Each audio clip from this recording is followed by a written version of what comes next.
KPU membantah tudingan PDI Perjuangan terkait adanya dugaan penguncian algoritma sehingga perolehan suara pasangan Ganjar Mahfud maksimal hanya 17%.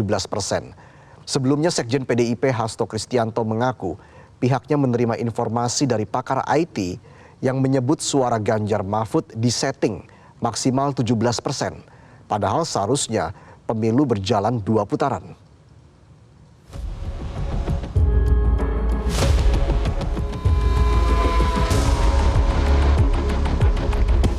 Komisi Pemilihan Umum membantah keras tudingan pihak PDI Perjuangan yang menyebut adanya dugaan penguncian algoritma sehingga menyebabkan suara pasangan calon presiden dan calon wakil presiden nomor urut 3 Ganjar Pranowo dan Mahfud MD mentok di angka 17%. Ketua KPU Hasyim Asyari menyebut pihaknya tidak pernah mematok perolehan suara terhadap pasangan calon maupun partai tertentu.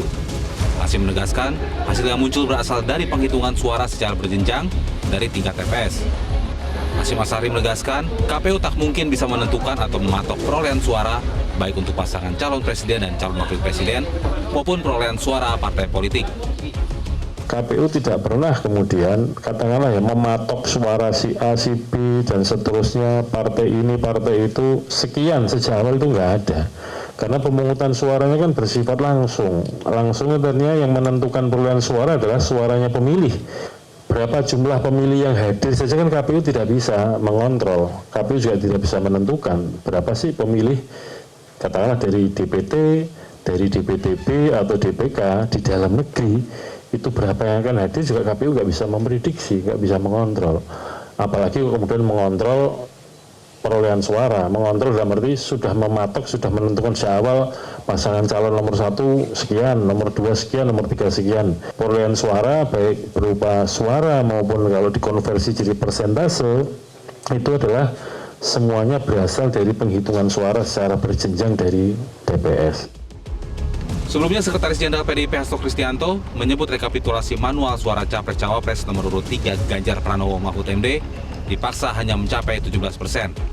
Hasto menambahkan, informasi tersebut berdasarkan laporan ahli teknologi informasi yang ia terima.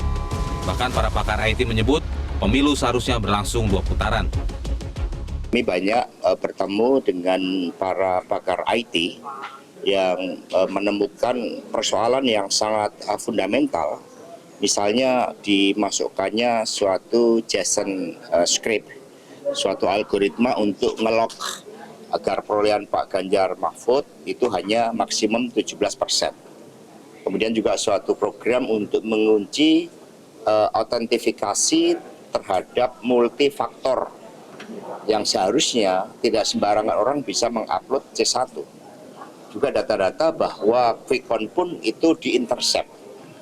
Nah, sehingga dari kejadian-kejadian seperti itu kami dalami dan ini memerlukan suatu audit forensik serta audit meta C1. Ini yang kami lakukan sebagai bagian dari temuan-temuan yang sangat penting. Bahkan menurut para pakar IT tersebut, pemilu seharusnya berlangsung 2 putaran. Berdasarkan informasi dari pakar IT tersebut, Hasto Kristianto menegaskan pihaknya serius menginisiasi hak angket DPR untuk mengusut tuntas dugaan kecurangan pemilu 2024. Sebagai langkah konkret untuk hak angket ini, Parpol Koalisi Pengusung Ganjar Mahfud sudah membentuk tim khusus untuk menyiapkan naskah akademik hak angket tersebut. Tim Liputan Metro TV. Jelajahi cara baru mendapatkan informasi. Download Metro TV Extend sekarang.